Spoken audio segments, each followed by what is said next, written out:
Okay, we've got the eyes pretty much at our mark where we marked it. So now when we put these in, they're going to fit good.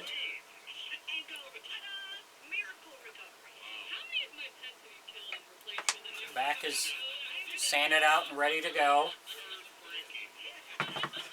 So the next thing we're going to do is we're going to work on our mouth.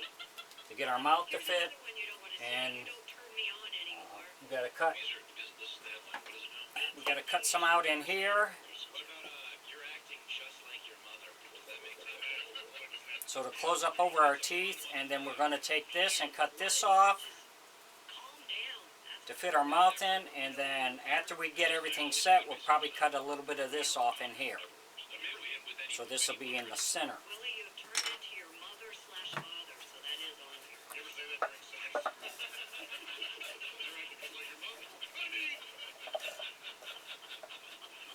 It's got to fit in there like that. We want the teeth to go down over top that lip.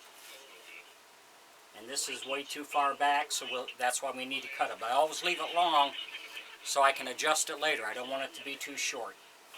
So we're going to work on rounding the mouth down with my 1-inch belt sander, and then we'll come back with the next step. If you enjoy my videos, please like and subscribe on my YouTube page. I would appreciate it. Thanks for watching.